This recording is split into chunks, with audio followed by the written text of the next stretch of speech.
का इतिहास और जीवनी।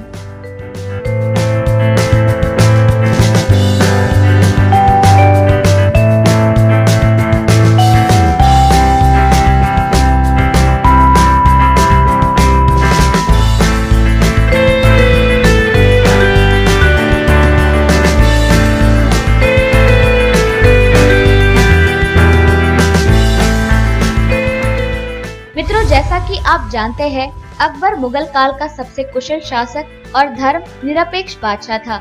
मुगल काल का इतिहास बहुत बड़ा और प्राचीन है। दोस्तों, आज हम आपको अकबर के इतिहास और उनकी जीवनी से अवगत करवाते हैं।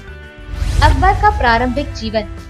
1540 ईस्वी में मुगल सम्राट हुमायूं चौसा और कन्नौज के युद्ध में शेरशाह सूरी से पराजित हो गया था और सिंध की तरफ कूच करते हुए उन्होंने हुमायूं के छोटे भाई के अध्यापक शेख अली अकबर जामी की 14 वर्ष की बेटी हमीदा बानो बेगम से निकाह कर लिया। हमीदा ने 15 वर्ष की उम्र में ही सिंध प्रांत में जलालुद्दीन मोहम्मद अकबर को जन्म दिया। अकबर का जन्म 15 अक्टूबर 1542 को हुआ था, जिस समय उनके माता पिता सिंध प्रांत के हिंदू राजा राणा प्रसाद की शरण में थे। हुमायूं के निर्वासन के दौरान अकबर को काबुल लाया गया और उसके चाचाओं ने उसकी परवरिश की। उन्होंने अपना बचपन शिकार और युद्ध कला में बिताया, लेकिन पढ़ना लिखना कभी नहीं सीखा। 1551 में अकबर ने अपने चाचा हिंडल मिर्जा की इकलौती बेटी रुकैया सुल्तान बेगम से निकाह कर लिया। इसके कुछ समय बाद ही हिंडल मिर्जा के युद्ध के दौरान मौत हो गई। हुमायूं ने 1555 में शेरशाह सूरी के बेटे इस्लाम शाह को पराजित कर दिल्ली पर कब्जा कर लिया। इसके कुछ समय बाद ही हुमायूं की मृत्यु हो गई।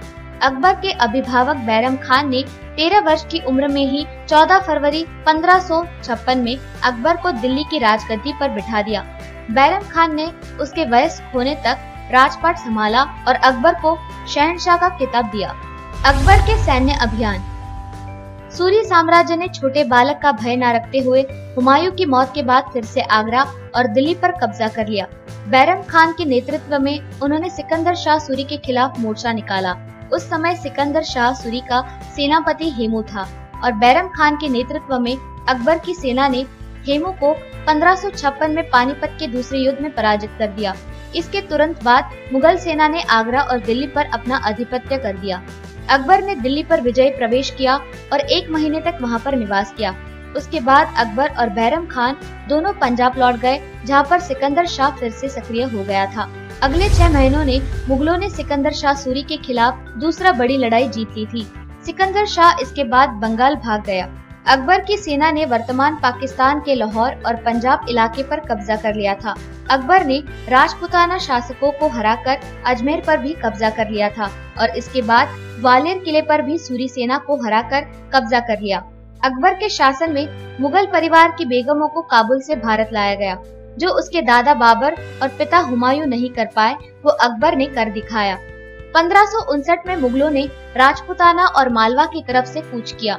अकबर ने अपने संरक्षक बैरम खान से विवाद के कारण उसको साम्राज्य विस्तार के लिए रोक दिया। 18 वर्ष की उम्र में जवान बादशाह ने राजपाट के कार्यों में रुचि दिखाना शुरू कर दिया। अकबर ने अपने रिश्तेदारों के बहकावे में आकर बैरम खान को 1560 में निष्कासित कर मक्का में हज पर जाने का आदेश दे दिया। बैरम खान मक्का के लिए रवाना हो गए, लेकिन रास्ते में शत्रुओं के बहकावे में आकर क्रांतिकारी बन गए। बैरम खान ने मुगल सेना पर पंजाब में धावा बोल दिया, लेकिन पराजित होकर समर्पण करना पड़ा। अकबर ने उसे फिर भी क्षमा कर दिया और उसे फिर मक्का जाने का विकल्प दिया, जिसको उसने स्वीकार कर लिया। मक्का में जाते वक्त व्यक्तिगत प्रतिशोध के चलते एक अफगानी ने उसकी हत्या कर दी। 1560 में अकबर ने फिर से सैन्य अभियान शुरू किया। अकबर के धर्म भाई आदम खान और मुगल सेनापति पीर मोहम्मद खान ने मालवा पर आक्रमण कर दिया। सारंगपुर के युद्ध में अफगान शासक बाज बहादुर पराजित हो गए थे और खानदेश भाग गए थे। अकबर ने मालवा पर अपना कब्जा कर लिया और बाज बहादुर ने कई सालों तक अकबर की सेवा की। 1562 में आदम खान का अकबर के साथ विवाद हो गया और अकबर ने उसको आगरा में अपने राजमहल की छत से नीचे गिरा दिया। उसकी मृत्यु सुनिश्चित करने के लिए उसने दोबारा आदम खान को ऊपर से गिराया। अकबर ने अपने शासन में कई नियम और कानून बनाए। अकबर के खिलाफ विद्रोह करने की काफी क्रांतिकारियों ने कोशिश की, लेकिन अकबर ने उनको मौत के मुंह में पहुंचा दिया। 1564 में मुगल सेना ने गोंडवाना राज्य पर आधिपत्य कर लिया। अकबर का साम्राज्य और मृत्यु। अकबर का अगला सैन्य अभियान बंगाल और गुजरात था। 1572 में उसने गुजरात की राजधानी अहमदाबाद पर अपना कब्जा कर लिया था। गुजरात पर अपना कब्जा करने के बाद फतेहपुर सिकरी लौटकर उसने अपनी जीत के उपलक्ष्य में बुलंद दरवाजा बनाया। 1593 में अकबर ने दक्कन में सुल्तानों के खिलाफ सैन्य अभियान चलाया। अकबर ने बुरहानपुर के आसिरगढ़ किले पर कब्जा कर लिया। 1605 में उसकी मौत से पहले उसने बंगाल की खाड़ी तक अपना साम्राज्य फैला दिया था। पेचिश की वजह से 3 सप्ताह तक बीमार रहने के बाद अकबर की मौत हो गई। अकबर की कब्र आगरा में बनाई गई है। अकबर का निर्माण कार्य। मुगल स्थापत्य कला हिंदू और मुस्लिम स्थापत्य का मिश्रण था। अकबर ने इन दोनों के मिश्रण से कई इमारतें बनवाई थी। अकबर के निर्माण का अपना अलग तरीका था, जिससे उसने भवन, इमारतें, महल, मस्जिद, कब्रें और किले बनवाए।